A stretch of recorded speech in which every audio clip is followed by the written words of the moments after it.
प्रस्तुत है कार्यक्रम post box number 111। Post box number 111। श्रोताओं नमस्कार। पोस्ट बॉक्स नंबर 111 में आप सबका बहुत बहुत स्वागत है। मैं हूं जैनेंद्र। पोस्ट बॉक्स नंबर 111 के पिछले अंक में यानी 5 सितंबर को जो कार्यक्रम हमने प्रसारित किया था, आपको तो मालूम ही है, मेजर ध्यानचंद जिन्हें हॉकी का जादूगर कहा जाता है, उनके बारे में, उन्हीं के सुपुत्र और प्रख्यात हॉकी खिलाड़ी, ओलंपियन, अर्जुन पुरस्कार से सम्मानित अशोक कुमार जी से हम बातचीत कर रहे थे। और ये बातचीत का सिलसिला, जैसा कि मैंने आपसे वादा किया था, कि इस कार्यक्रम में यानी आज के अंक में भी जारी रहेगा। दरअसल दद्दा का जीवन इतना विस्तृत है, उनके बचपन से लेकर उनके अंतिम सांस तक की जो पूरी उनकी यात्रा है, उसका हर पहलू, हर आयाम बहुत ही प्रेरक है।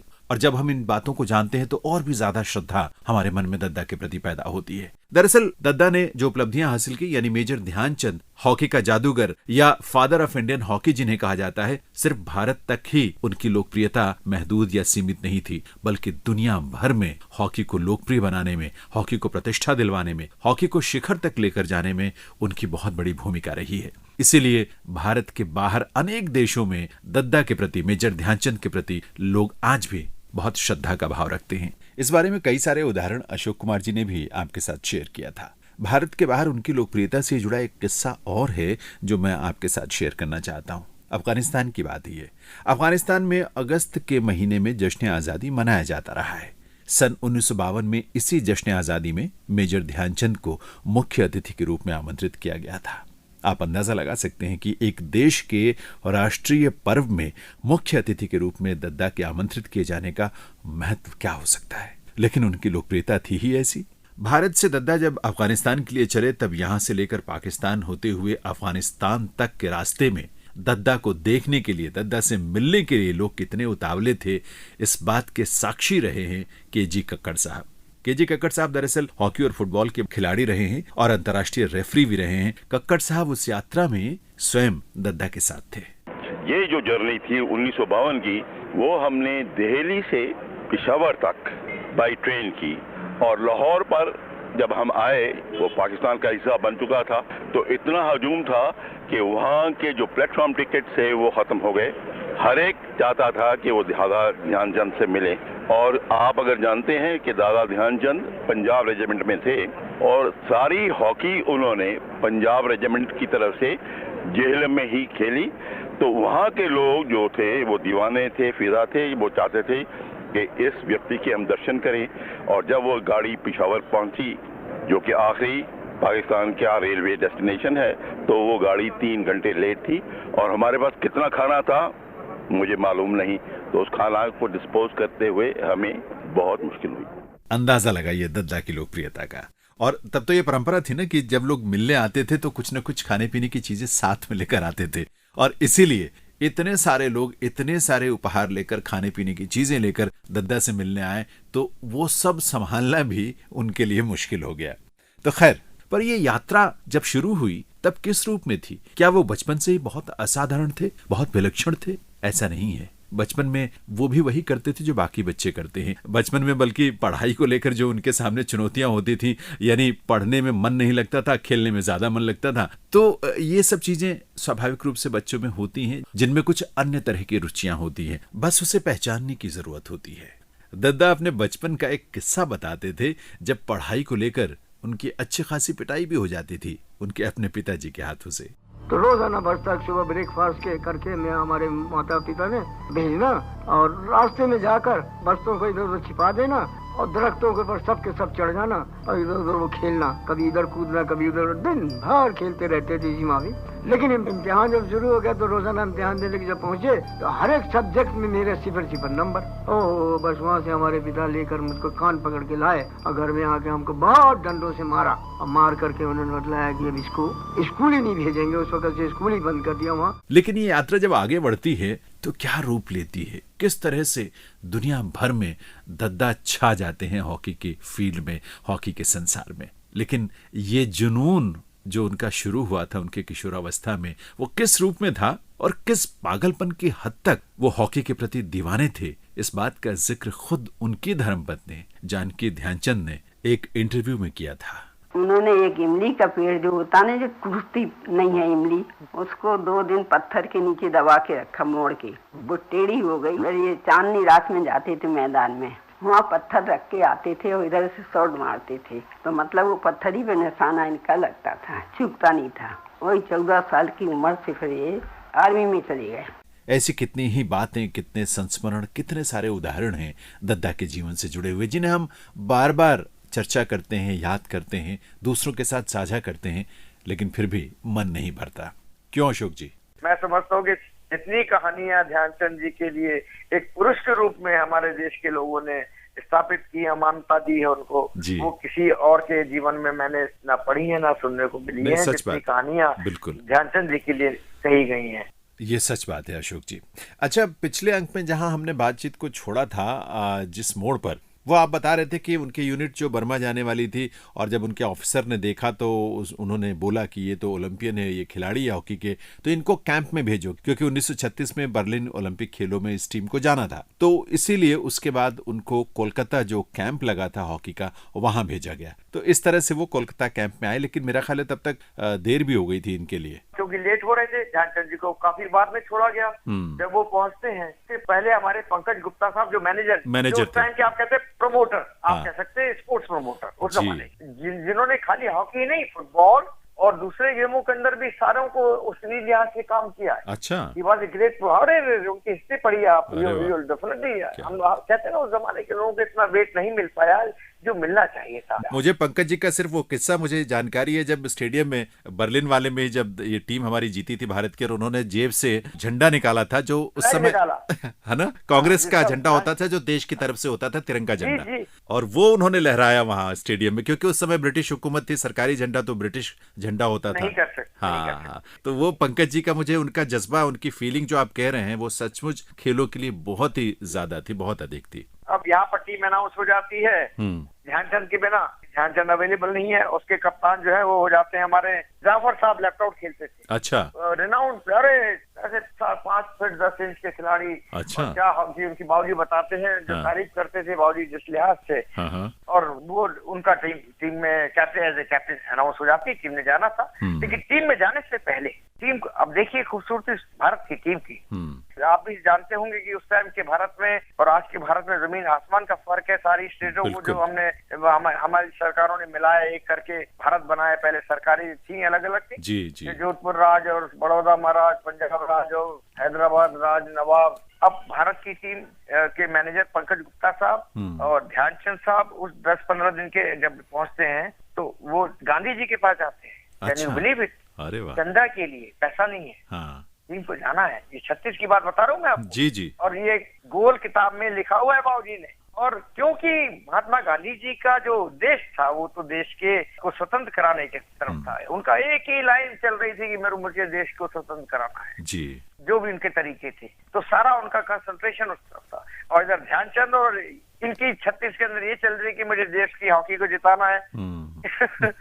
36 में जब जाते हैं तो चंदे के लिए, तो गांधी जी से पूछते कि हमारी टीम जा रही है, इसके लिए कुछ चंदा चाहिए। तो बोलते किस बात के लिए? हॉकी टीम में पार्टिसिपेट करना है। तो उनका बड़ा एक सादगी भरा प्रश्न होता है, व्हाट इज हॉकी? अच्छा, भाई उनका उद्देश्य दूसरा है, कुछ और खेलों। तो उसमें कोई वो नहीं, लेकिन व्हाट इज हॉकी? ये लोग वहां से वापस आते हैं। फिर एक जनरल अपील की जाती है, अच्छा, पूरे देश में। वो जनरल अपील का असर ये होता है जी कि पूरे देश से चंदा इकट्ठा होता है, जिसके अंदर अगर मैं 2-4 रिनाउंड नाम लूं, जिसकी बैलेंस शीट के अंदर नाम लिखे गए हैं, जो आज भी हमारे पास में है। उसमें मोदी, बिरला, टाटा, महाराज पटियाला, मानवदार, महाराज बड़ौदा, हैदराबाद निजाम, कलकत्ता, झांसी हीरोज क्लब और इंडिविजुअल संस्थाएं।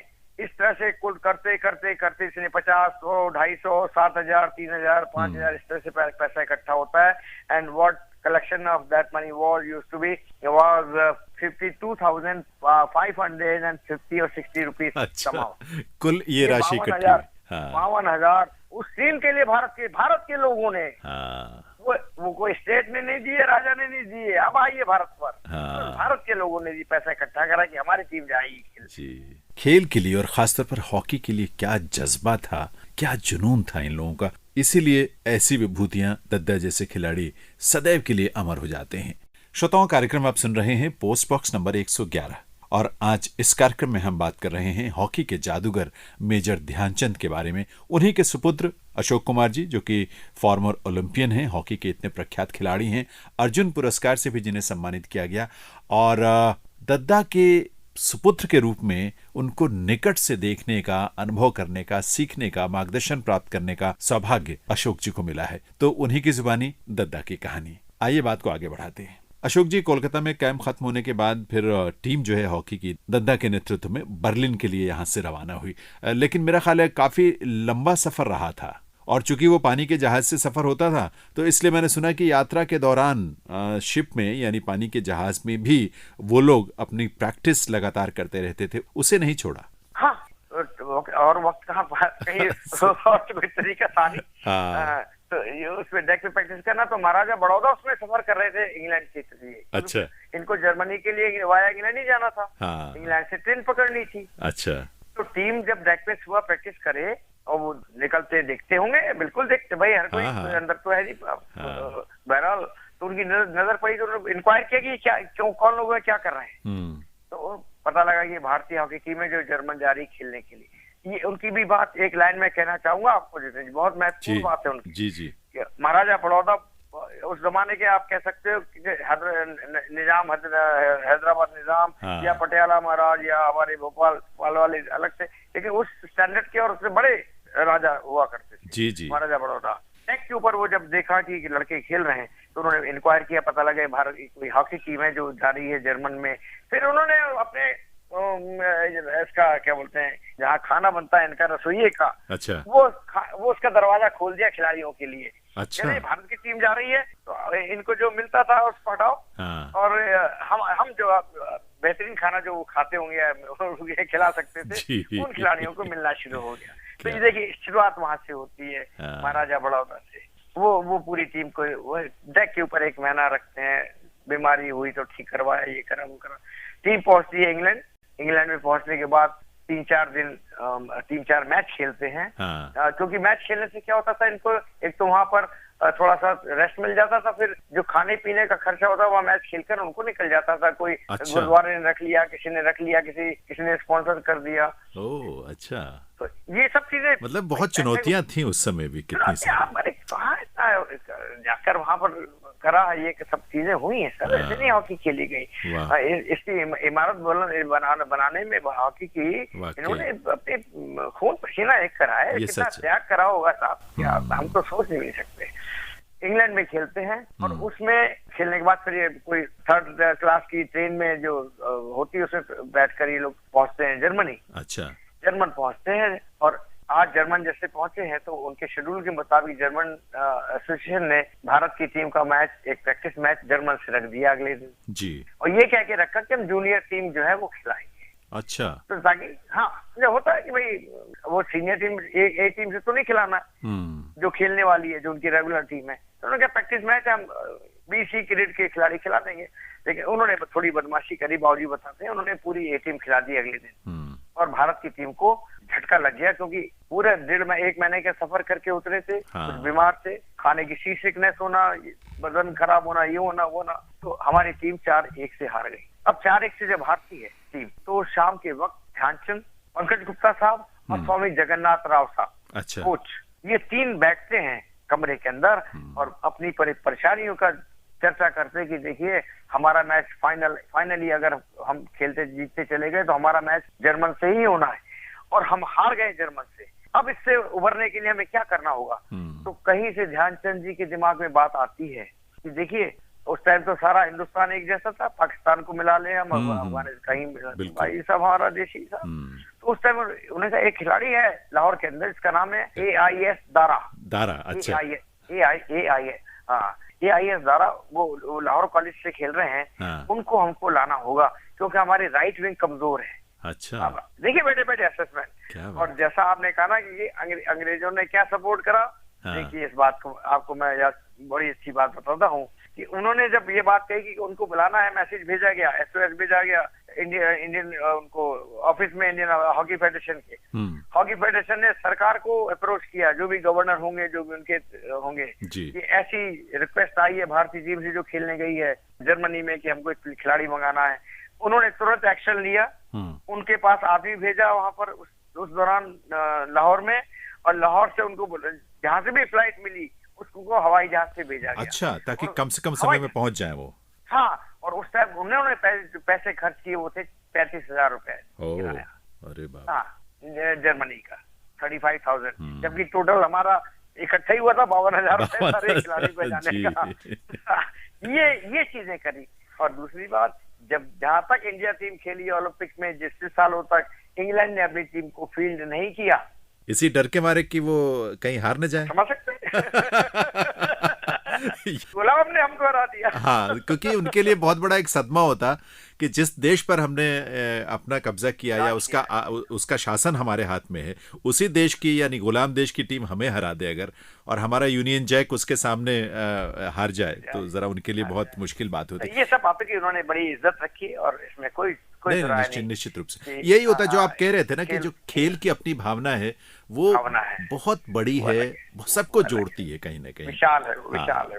अच्छा अशोक जी, एक चीज जानना चाहूंगा, क्योंकि बार बार ये बात होती है कि हॉकी के जादूगर तो अब ध्यानचंद जी के साथ जुड़ी गया है, दद्दा को लोग इसी रूप में जानते हैं। ये हॉकी के जादूगर वो कब बने, मतलब किस तरह से, कब उनको? 1928, मैंने कहा ना 1928 का पहला ओलंपिक।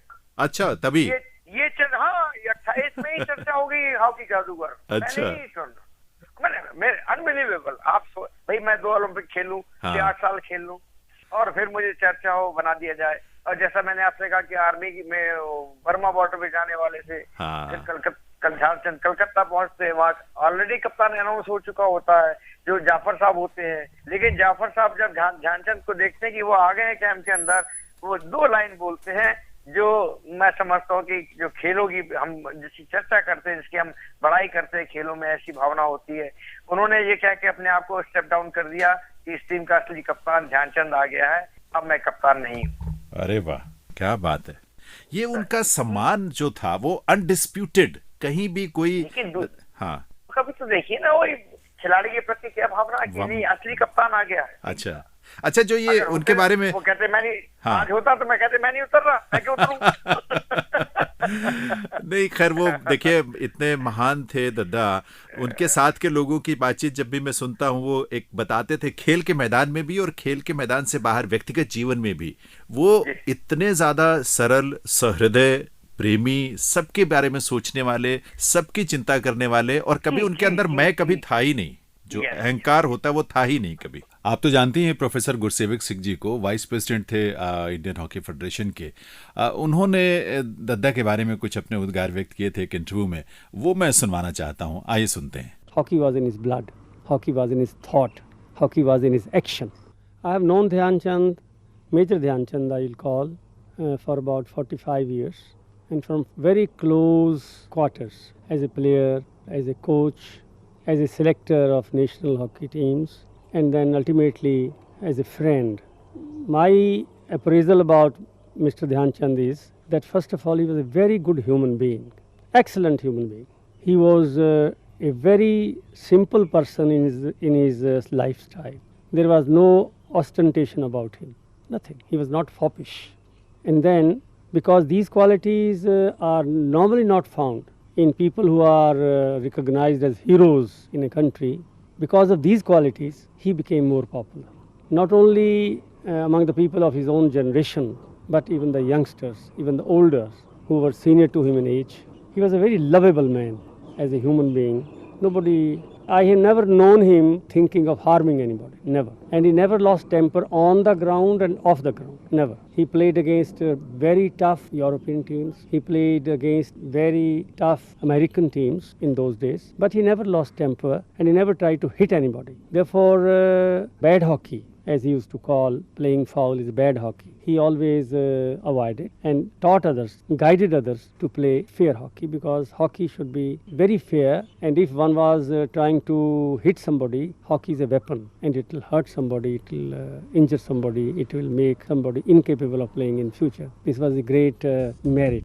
अशोक जी, त्रिलोचन सिंह बावा जी का नाम तो आप जानते ही हैं, हॉकी ओलंपियन वो भी रहे हैं और 1948 में उन्होंने खेला भी था ओलंपिक खेलों में। उनका दादा के बारे में क्या कहना था, ये जरूर मैं आपके साथ शेयर करना चाहता हूँ। जिस वक्त मैं अपने स्कूल में पढ़ता था लाहौर, तो सुना करते थे कि सर ध्यानचंद जी ओलंपिक खिलाड़ी थे और उनको जादूगर कहा जाता था। तो हम भी मान जाते थे भाई हाँ वाकई शायद जादूगर ही होंगे। लेकिन जैसे हम बड़े हुए, हॉकी सर्कल में आए, तो कॉलेज में चले गए, तो फिर उनके दर्शन भी हुए। और खुशकिस्मती ये है कि 1946 में मैं उनके साथ बगल में रहते थे, हम मेरे ब्रदर और वो दोनों साथ साथ उनके बंगले थे फिरोजपुर कैंट में। तो उनसे मुलाकात वहाँ पे हुई, उनकी खेल भी देखी, उनके साथ भी खेले। और लकीली वो मेरे कोच भी रहे हैं NAS पटियाले में, जबकि मैं कोर्स करने गया था कोचिंग का। तो वो मेरे कोच थे, नहायत आदमी, इज्जत वाले, और रिस्पेक्ट दूसरों के वो करते थे, खुद भी करवाते थे। एंड वो जो मैंने देखा सिखलाई करते वक्त, उनका रिस्ट वर्क जो था, रिस्ट बहुत चौड़ी थी। और इसी तरह से उनकी कोई, जब वो स्टिक हॉकी खेलते थे तो उनकी स्टिक नहीं होती थी, वो रिस्ट से जोर लगाते थे। और उनका एक मुद्दा ये था कि गेम में उन्होंने सेंटर लाइन से लेकर 25 लाइन तक अगले की ग्राउंड में उन्होंने बॉल को कैरी नहीं करना, सिर्फ टच करके लेफ्ट राइट या राइट आउट या लेफ्ट आउट को फेंक देना है। और 25 लाइन के पहुंच कर फिर उनकी हॉकी में ऐसे जादू था, जैसे कि कहा जाता है, वो कंट्रोल करके खुद गोल कर देते थे। उन्होंने एक मैच में 10-10 गोल भी किए हैं। उनके बाद मेरे ख्याल में या मेरे दिमाग के मुताबिक इतना अच्छा सेंटर फॉरवर्ड नहीं पैदा हो सका। 1948 के लंदन और 1952 के हेल्सिंकी ओलंपिक खेलों में हॉकी का स्वर्ण पदक जीतने वाली टीम के सदस्य कमांडर नंदी सिंह दद्दा के बारे में क्या कहते हैं, आइए सुनते हैं। वेल, उनका तो कहना ही क्या था, वैसा प्लेयर तो मेरा ख्याल 1000 साल में एक दफा किसी मुल्क में आता है, तो वो उन प्लेयरों में से एक है। और उनकी तो मैं तो उनको देखा खेलते हुए जब वो खेल चुके थे। मैं 44 में उनके अगेंस्ट खेला, फिर 45 में उनके साथ भी खेला, फिर वो सर्विसेज में होने की वजह से उनकी कोचिंग के नीचे भी मैं आया, उन्होंने कोचिंग भी की। तो उनका जो, अब दुनिया कहती है जी उनके हॉकी के साथ बॉल जो है चिपक जाता था। वो एक ऐसे प्लेयर थे जो कि बॉल को अपने पास रखते ही नहीं थे। ये गलत ख्याल है कि वो बहुत ड्रिबलिंग करते थे, वो बिल्कुल ड्रिबल नहीं करते थे। वो एकदम पास देते थे, सही पास देते थे, और एक इंच का मिना हुआ पास देते थे, जो कि आगे जिसको देना है पास, जिसको रिसीव करना है, उसको कोई तकलीफ ना हो, उसके राइट फुट के सामने बॉल खड़ा हो और वो आगे लेके भागे। उनकी जो काबिलियत थी वो सबसे अच्छी वो थी गोल स्कोरिंग। किसी भी एंगल से वो गोल स्कोर कर सकते थे, कहीं भी हो। उन्होंने बॉल जो है वो जैसा ऐसे है कि जो 2 पोल हैं उनके दिमाग में गड़े हुए और उनके बीच में से बॉल जाना है। तो ये थी उनकी स्कोरिंग पावर बहुत ही अच्छी थी। ये तो मात्र एक दो वानगी है ऐसी, और मुझे लगता है सारी दुनिया दद्दा के बारे में इसी तरह सोचती है। अशोक जी, सचमुच हम सबको बहुत गर्व की अनुभूति होती है दद्दा को लेकर। वही मैंने आपसे पहली लाइन कहा ना कि उन जैसे मैंने बाप नहीं देखे जो इस तरह के हो। हाँ, सच बात है। जो मेरे पिता थे, होंगे, जरूर होंगे, हर के पिता होंगे, हर एक अपना है, लेकिन मेरा विचार ये अपने पिता के बारे में। निश्चित रूप से आप सौभाग्यशाली हैं, हम सब बहुत सौभाग्यशाली हैं। कार्यक्रम आप सुन रहे हैं श्रोताओं, पोस्ट बॉक्स नंबर 111, और आज इस कार्यक्रम में एक बार फिर से दद्दा यानी मेजर ध्यानचंद के बारे में हम बातचीत कर रहे हैं उनके सुपुत्र अशोक कुमार जी से। एक दो अभी चीजें मेरे दिमाग में घूम रही हैं, क्योंकि मुझे लगता है कि हमारे श्रोता भी सोचते होंगे कि उनकी जो किंवदंतियां हैं उनके बारे में कथाएं हैं कि एक बार एक शायद जर्मनी की ही बात होगी या कहीं और की, कि मैंने पढ़ा कि एक महिला आई और उसने कहा कि स्टिक के अलावा किसी चीज से खेल के दिखाओ आप, उसके पास छतरी थी। वो सर इंग्लैंड में फोक, हाँ इंग्लैंड में टूर्नामेंट होता था। हाँ इंग्लैंड में था, बड़ा कीमती। हाँ, और ये खेलने ओलंपिक में शुरू हुआ था जब ये पहले वर्ल्ड उसमें जा रहे थे ना, हॉलैंड वाले में जी। उस वक्त तक तो इंग्लैंड की टीम को था कि उनको कहीं टीम को भेजा जाए खेलने के लिए। हाँ। तब हम और हमारे पानी के जहाज से लोग इंग्लैंड पहुंचती है टीम, हॉलैंड जाने से पहले। हॉलैंड की एंट्री वहीं से होती है सब जगह से, इंग्लैंड के द्वारा ही। जी जी। तो इंग्लैंड में जब पहुंच के फॉक्सटोन टूर्नामेंट खेलते हैं, इसके 15-20 दिन का टूर्नामेंट होता है। और उसी दौरान में इंग्लैंड को भी डिसाइड करना था कि उनकी टीम को पार्टिसिपेट करना हॉलैंड में कि नहीं। बिल्कुल। और वहां पर फॉक्सटोन टूर्नामेंट में इंग्लैंड की सारी टीमों को भारत की टीम हरा देती है जी। तो उनके दिमाग में आता अब हमने अपनी टीम भेजी इंग्लैंड की हॉलैंड में खेलने के लिए, तो यकीनन हम हारेंगे और हमको पड़ेंगे ये जी। तो उस लेडी का जो बात कर रहे हैं, हाँ। वो चीज ये है कि लोग मिसमराइज थे, कि ये चकित थे, हाँ। कि एक इतनी सी स्टिक के ऊपर बॉल का, और स्टिक का शेप भी अगर आप देखें तो ब्लेड कम से कम 6 इंच बाहर निकला हुआ। हाँ, बिल्कुल। अगर मैं कहूँ कि मैं खेल सकता हूँ, तो हॉकी से मुमकिन नहीं था, नहीं खेलना है। लेकिन उन्होंने उस हॉकी को जादू की हॉकी छड़ी बनाया, और वो खेले हैं उस हॉकी से, और दिखाया।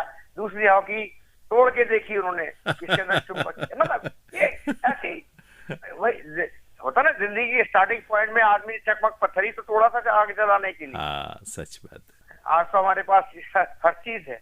नहीं, वो बहुत ही अद्वितीय इंसान थे, अद्वितीय खिलाड़ी थे, उनका तो कोई मुकाबला नहीं। और निश्चित रूप से उनको जो भी हम दे पाए अपनी तरफ से श्रद्धा सम्मान राष्ट्र की तरफ से, वो कम है। इसीलिए मुझे लगता है कि जो देश का सबसे बड़ा खेल सम्मान है, अब दद्दा के नाम से मेजर ध्यानचंद खेल रत्न अवार्ड के नाम से अब दिया जाएगा या जाना जाएगा। तो ये भी एक मुझे लगता है कि सरकार की, माननीय प्रधानमंत्री महोदय की संवेदना ही है दद्दा के प्रति, कि वो उन्होंने इसका निर्णय लिया था। यकीनन, बिल्कुल बिल्कुल बिल्कुल, इसमें कोई दुराय नहीं, कोई शक नहीं है कि जितनी चीजें ध्यानचंद जी को इस देश के लोगों ने, जितना सम्मान इस देश के लोगों ने, और सम्मान देखिए आप, क्या शख्सियत होगी इस इंसान की, जो आज 21 साल 42 साल की डेथ होने के बाद भी, उनकी मृत्यु होने के बाद भी आज हमारे सामने बिल्कुल रूबरू खड़े होकर अपना एहसास कराते हैं। वही बात देखिए, ये हर इंसान के दिल में इन चीजों को देखा ना, चाहे बच्चा हो, नाम पूछो ध्यानचंद, नाम सुना है। अच्छा, ध्यानचंद नाम सुना है। ये बहुत स्वाभाविक रूप से अशोक जी, मतलब इसमें ये भी नहीं कि कहीं से कोशिशें की जाती है ना, कभी नहीं। हमको तो हमारे कई लोगों ने कहा, अशोक तुम तो इसके पैम्पलेट छाप के भी हजारों भी निकाल के दिया करो, कहीं ना कहीं कुछ। अरे मैं पता नहीं कहा का नाम लोगों की जबान पे चढ़ा है। कोई ब्लड कैंप लगा रहा है, कोई कैंसर मिशन चला रहा है अपनी तरफ से ध्यानचंद जी के लिए, कोई क्या कर रहा है, कोई क्या कर रहा है। स्पोर्ट्स की अकेडमी खुल रही है, स्पोर्ट्स के जितनी मूर्तियां ध्यानचंद जी की हैं, आप बता दीजिए मुझे। सही बात है। और ये मतलब जो गाथा उन्होंने लिखी है, वो गाथा और उनके साथ उनका अपना व्यक्तित्व अमर है, रहेगा, हमेशा रहेगा।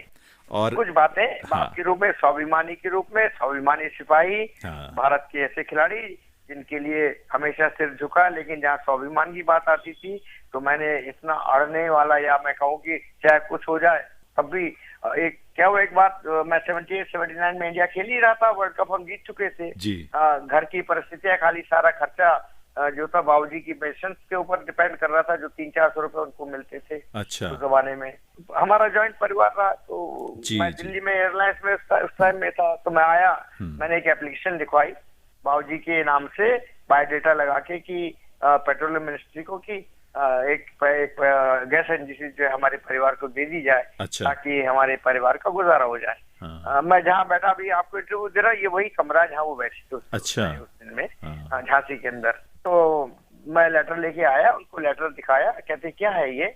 मैंने कहा बाबूजी एक रिक्वेस्ट है सरकार के लिए, कि आप अपने बायोडेटा लगा के साइन कर रहे हैं और लिख रहे हैं कि हमको एक गैस एजेंसी दे दी जाए। पढ़ा उन्होंने, और जो उनकी आर्मी की भाषा थी, बोलने की हमेशा बोलते थे, हम साइन नहीं करेगा। अच्छा। हम साइन नहीं करेगा। मैं बाबूजी क्या बात हुई, हम सीधे से बोल, हम क्या भीख मांगे। अरे मैंने कहा बाबूजी क्या हो गया, कहती ये उनका काम है, हमको जो ऑर्डर दिया करने के लिए हमने अपना काम किया। अब ये उनका काम है, देखे कि मैंने काम जो किया वो ठीक है कि नहीं है। अगर वो समझते ठीक है मुझे दे, वो समझते ठीक नहीं है ना दे, मैं मांगूंगा नहीं। ये स्वाभिमान की बात है, देखिए क्या बात है। इससे बढ़कर, अरे प्राउड ऑफ माय फादर। नहीं, ये अद्भुत लोग हैं, अद्भुत लोग हैं, उनकी सोच, उनका व्यक्तित्व। इसीलिए खिलाड़ी के रूप में तो है ही है, जो इंसान के रूप में, पिता के रूप में, पुत्र के रूप में भी जो उनकी अपनी पर रही है, भाई के रूप में, भाई के रूप सिंह देखिए उनके नाम की स्ट्रीट जर्मन में है। आप क्या बात समझते, बताइए मेरे को, पूरे हिंदुस्तान में कितने लोगों की ऐसी चीजें बाहर के मुल्कों में लगी होंगी। अरे सही बात है, बिल्कुल नहीं। कैप्टन रूप सिंह मेरे चाचा, क्या उनको कीमत दी इस देश ने। अरे ये तो स्वाभिमान की बात थी। मकानों में रहे। ये अशोक जी स्वाभिमान की बात थी दद्दा की, जब मतलब अब उस समय दुनिया का जो सबसे शक्तिशाली लोगों में से एक, जर्मन का शासक जो हिटलर, वो कहता है कि हमारी सेना में आ जाओ, तुम्हें मैं मार्शल बना दूंगा या इतना बड़ा पद दूंगा, और तुम वहाँ लांस नायक हो। है ना। सोचिए क्या जवाब था उनका, क्या उन्होंने एग्जैक्टली क्या बोला था उनको। बाबूजी बोलते जिस वक्त मुझे खबर आई कि अगले दिन मुझे मिलना है हिटलर से, तो मैं रात भर सो नहीं सका। अच्छा। सोने की वजह भी थी कि जिस खिलाड़ी ने अपने 3 हैट्रिक मारी, उसके भाई ने 3 गोल किए हों, 6 गोल तो दोनों भाइयों के थे। बिल्कुल। तो 4 गोल मेरे चाचा के थे, 3 गोल मेरे बाबूजी के थे। 1 गोल दारा साहब का था और 1 गोल लेफ्ट आउट जाफर साहब का था। तो 8 गोल किए थे। 5वें गोल में हिटलर मैदान छोड़ के चला गया। और जर्मनी गोल में हिटलर मैदान छोड़ के चला गया। जी, जर्मनी शायद सिर्फ एक ही गोल कर पाई थी, है ना। जर्मन ने 1 गोल किया था बाद में, सेकंड हाफ। और जो आप ग्राउंड की बात कर रहे हैं, वो ग्राउंड क्योंकि 14 अगस्त को मैच निर्धारित था एज पर शेड्यूल। 14 अगस्त 1936 को उस दिन पानी गिर गया। पानी गिरने से वो ग्राउंड हो गई गीली और घास का उन्होंने बड़ी बड़ी रखी हुई थी कि भारतीय लोग ना खेल पाए। उनके पास स्टड शू वगैरह उस टाइम में थे। जर्मन बहुत डेवलप कंट्री था 36 के अंदर। उनके पास कलर टीवी, उनके पास जेट, उनके पास ये जितने भी कंप्यूटर चीजें ये 36 में मौजूद थी। और हमारे पास वो पीटी शू जो जूते थे वो खेलने वाले जो स्लिप हो रहे थे, तो 1 गोल की लीड ही हम ले पाए थे इंटरवल तक। और तो दोनों भाइयों ने इंटरवल में कैप्टन रूप सिंह और मेरे चाचा और बाबूजी ने खड़े होकर आपस में सलाह मशवरा किया और ये डिसाइड किया कि हम जूते उतार के खेलते हैं नंगे पैर, पंजों से हमारी ग्रिप मिल जाएगी हमको। अरे वाह, क्या बात है जी। तो वो ग्रिप मिल जाएगी तो हमारे मूवमेंट बन जाएंगे। अच्छा। और कैन यू बिलीव कि उस 35 मिनट के अंदर जो हमने 7 गोल किए, 35 मिनट में 7 गोल, तो 35 मिनट के अंदर 7 5 मिनट का 1 गोल। बिल्कुल। अच्छा, बाद में तो मुझे लगता है मैंने कहीं पढ़ा कि दद्दा ने ये प्लान किया कि अब सिर्फ होल्ड करके रखेंगे, गेंद को अपने पोजीशन में रखेंगे, बस उनको छकाना है। उसकी वजह बता दूंगा आपको। क्या? उस जमाने में ये था कि हमारी टीम जीतना है। उस टाइम रिकॉर्ड वाली बात नहीं। अगर रिकॉर्ड बनाना होता तो ध्यानचंद अपनी गोल बुक के अंदर अपने बारे में कुछ भी लिख देते।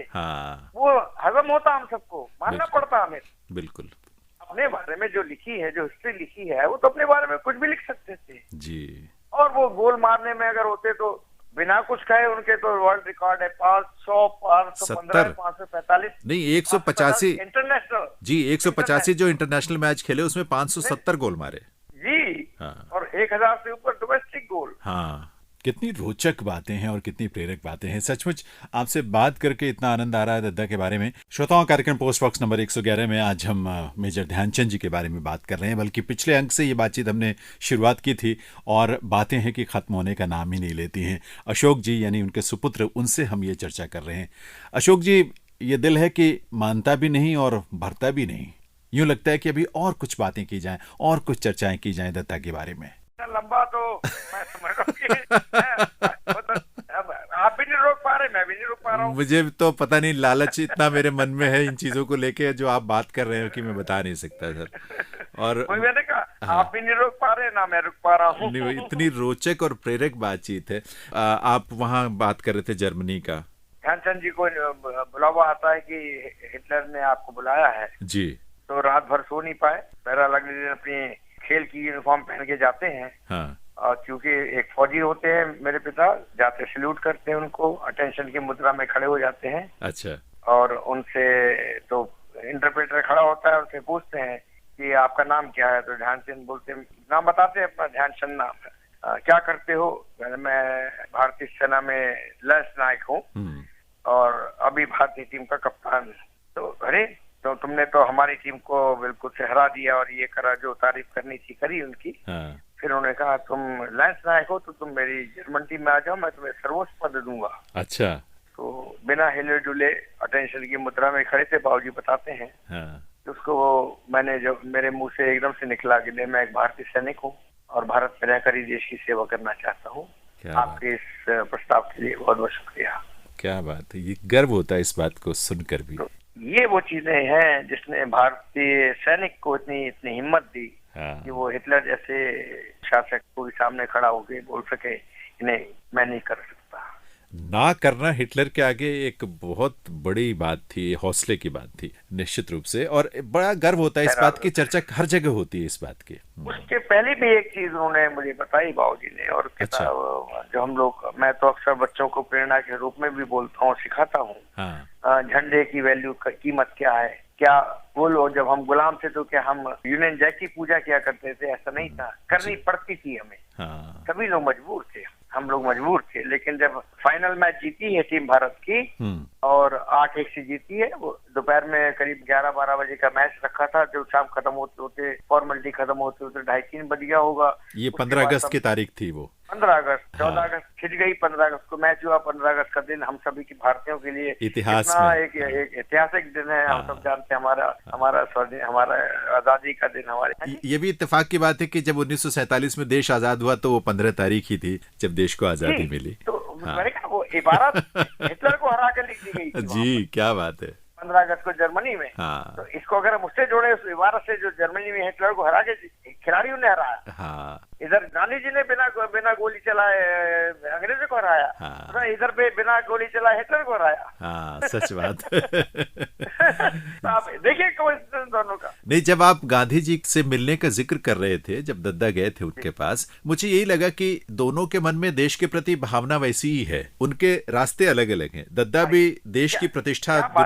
क्या बात कही आप, वाह वाह वाह। क्योंकि ये हमारे जो एक बहुत अच्छे मित्र हैं जिनसे आज बैठ के मेरी बातें होती है, जो आपने लफ्ज कहे ना कि दोनों की भावना तो वही थी कि भारत के प्रति हम करें। बिल्कुल, ये सच्चाई है। रस्ते अलग थे, हाँ, टारगेट वो था। हाँ, तो ये तो है देश का गौरव। उन्होंने हर पल जहां भी रहे उन्होंने उसे बढ़ाया है, उसको मान सम्मान बढ़ाया है। तो ये सच बात है। चलिए, एक चीज और, मैं उनके खेल के बारे में अशोक जी चर्चा सुनी मैंने आपके मुंह से, जरा ज्यादा डिटेल में हम समझ पाएंगे उसको, क्योंकि देखिए स्टिक के जादू का, उनके हॉकी के जो स्टिक थे उसके जादू का या उसका करिश्मा तो दुनिया देखती थी, उसकी बात करती थी, उसके बारे में कहानियां भी गढ़ती थी या सच्चाई भी उसमें होती ही थी। लेकिन मुझे लगता है जिस तरह से खेल को वो डिजाइन करते थे, प्लान करते थे, स्ट्रेटेजी बनाते थे, उनके दिमाग में चीजें रहती थी। खेल के मैदान में, अपने हॉकी के ग्राउंड पर, वो उनके दिमाग में हर चीज, हर तस्वीर हमेशा जिंदा रहती थी। और उनकी नजर, वो कहते थे कुछ थर्ड आई का इस्तेमाल करना चाहिए हमें, कुछ ऐसा वो कहा करते थे ट्रेनिंग में। बिल्कुल सही। ये तो जो खिलाड़ी है, वो इतना चौकन्ना, इतना चतुर, इतना चालाक। अगर खिलाड़ी जो उस लेवल का खिलाड़ी है, कोई भी होगा जी, उसको तो अपने सिर के पीछे भी 2 आंखें लगानी पड़ती, वही बात है। और ये बात हकीकत है। अदरवाइज वियना में उनके 4 हाथ की मूर्ति नहीं बनती। हाँ, बिल्कुल सच बात है। वियना ऑस्ट्रिया में उनके 4 हाथ की एक शख्स को 2 आंखें, 2 हाथ आगे भी हैं, 2 हाथ तरफ भी हैं। ये तो किस तरफ कैसे भी खेल सकता है। वो उनके साथ खेले खिलाड़ियों के इंटरव्यूज मैंने सुने थे, पुराने बहुत सारे ऐसे नाम हैं। वो कहते थे कि दद्दा के जो रणनीति, और वो कहते थे अपनी टीममेट से कि बॉल आने से पहले आपको ये पता हो कि आपके ओपोनेंट्स कहाँ होंगे और आपके अपने प्लेयर कहाँ होंगे, क्योंकि बॉल आने के बाद आपके पास टाइम नहीं होता उसको पास ऑन करने के। कितना आप सोचे ज्यादा। ये जो बातें आप कह रहे हैं ना जी, ये बातें मैं अपने जब खिलाड़ियों, कई बच्चों को सुनाया, वो इस बात को रिपीट नहीं कर सकते जो आप इतने अच्छे आसानी से बता रहे हैं। नहीं, पर ये कमाल की बात है। जानने की कोशिश कर रहा हूँ। ये जो लाइनें हैं, ये बच्चों को सिखाता हूँ मैं। अरे वाह, उनके दिमाग में नहीं आती हैं, और आप देखिए सहजता से बात को सामने लाके नहीं, मैं वाकई में सोचता था कि वो देखिए उस समय टेक्नोलॉजी नहीं थी, चीजें नहीं थी, वो एक बहुत छोटे से, बहुत ही साधारण स्तर से उठकर वहां तक पहुंचे थे, लेकिन उनका दिमाग कितना तेज था और कितना सोचता था इन चीजों को लेकर। मैं आपको इसका, बाबूजी तो ग्रेट रहे हैं। मैं जब तक खेला हूँ, एक आदत सी मेरी बन गई थी कि जिस प्रैक्टिस को मैं सुबह करता था या मैं शाम को खेलता था, अच्छा खेला या बुरा खेला, उसका 2-3 मिनट का मैं रील रिवाइंड करता था अपने। अच्छा। हर मैच। और वो रील, जो आप यादाश्त कह रहे हैं ना, यादाश्त का तेज होना खिलाड़ी के लिए बहुत जरूरी होता है। बिल्कुल। मैं कहूँ तो बुद्धू दिमाग का या कम दिमाग का खिलाड़ी कहीं मुश्किल से कोई अपवाद हो सकता, अदरवाइज हो नहीं सकता। नहीं, जब लोगों ने बताया कि दद्दा इस तरह से दिमाग में चीज, सारी पिक्चर उनके रहती थी, तो मैं सोचता था कितना तेज दिमाग उनका होगा कि अपने दिमाग में बिना देखे उनको पता है कि कौन खिलाड़ी कहाँ इस समय होगा, अपोनेंट भी और हमारे भी। हम कहते हैं ना, सिर्फ अगर मोजा पैर का जुराब का कलर दिख गया तो शक्ल देखने की जरूरत नहीं है, मुझे पता लग गया आप यहाँ खड़े हैं जी। चतुराई की बात बता रहा हूँ। मेरे जूते का कलर ये है, मैंने एक बार पूरा देखा कि आपका ब्लैक है, काला है, पीला है। पीला कलर दिख गया तो मुझे पता लग जाएगा आप यहाँ खड़े हैं। अब मैं बॉल लेके चलूंगा और और वो बॉल को ऐसी जगह फेंक दूंगा बिना देखे हुए जहाँ पर आपकी मौजूदगी होगी, बिल्कुल आप खड़े मिलेंगे मुझे। हाँ, लेकिन इतना तेज गेम है ना, देखिए हॉकी का इतना तेज है कि वहां सोचने का समय नहीं होता, क्विक एक्शन होता है। तो एक्शन है, झुके हुए हैं आप, आंखें नीचे हैं, बॉल के ऊपर है, आप सिर उठाएंगे, आपकी स्पीड कम हो जाएगी, वही चीजें हैं। बिल्कुल बिल्कुल सच बात है। तो ये उनका कमाल था, इसीलिए वो अद्भुत थे और इसीलिए हमारे लिए वो बहुत बड़ी प्रेरणा है, बेंचमार्क है, आइडल है, आइकॉन है, जिस रूप में भी हम उन्हें जाने। उनके नाम से तो मैं क्या बोलूं, 2012 के अंदर आपने पढ़ा होगा शायद, मैंने कहीं इस बात को दोहराया है। जी 2012 ओलंपिक के अंदर, लंदन ओलंपिक के अंदर, उधर जर्मन वाले कैप्टन रूप सिंह के नाम की स्ट्रीट बनाते हैं विलेज के अंदर। देखिए आप 2012 लंदन ओलंपिक में लंदन वाले मेट्रो स्टेशन के नाम 3, ध्यानचंद मेट्रो स्टेशन, कैप्टन रूप सिंह मेट्रो स्टेशन और लेस्ली क्लाउडिस मेट्रो स्टेशन रखते हैं। बिल्कुल ये चीजें भारत के सम्मान को आसमान पर नहीं ले जाती, निश्चित रूप से, लेकिन जिक्र नहीं होता इन बातों का। नहीं, हमारा उद्देश्य यही था और है, और मुझे लगता है आपसे बात करके उस उद्देश्य को हम कुछ हद तक पूरा कर पाए हैं अशोक जी, क्योंकि आपने इतना सारा समय, इतना स्नेह, अपनी यादें, अपनी स्मृतियों को हमारे साथ साझा किया है, हम सब के लिए, सारे श्रोताओं के लिए और मेरे लिए विशेष तौर पर बहुत अद्भुत अनुभव ये है। और आपका किन शब्दों में आभार व्यक्त करूं मुझे मालूम नहीं लेकिन मन से तो आभार आपका बहुत। हर सरकार, इस देश के हर नागरिक का नतमस्तक है हमारा परिवार। मैं तो हूँ ही कि इस एक छोटे से खिलाड़ी को इतना महत्व अच्छा दिया इस देश ने। ध्यानचंद के नाम को कभी ठेस बट्टा नहीं लगने दिया जी, कभी भी नहीं लगने दिया, कभी नहीं। हर से तो ये नाम को आगे बढ़े, खिले खूब, हॉकी के नाम को और चमकाए, हमें खुशी हो। निश्चित रूप से, और दद्दा का सपना यही था, यही इस रूप में हम उसको पूरा कर सकते हैं। लेकिन नहीं, आपने मेरे दिल को छूने वाली बातें आज मैंने आपसे सुनी है और मुझे अवसर मिला कि मैं कुछ कह सका। तो आभार अशोक जी का, और श्रोताओं आपका भी बहुत बहुत आभार जो इस कार्यक्रम से आप जुड़े। आप सबके लिए बहुत सारी मंगल कामनाओं के साथ अब मैं यानी जैनेंद्र आपसे विदा लेता हूँ। नमस्कार।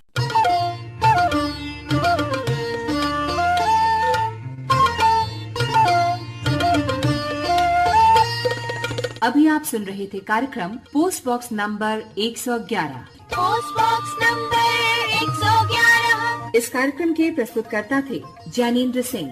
Post box number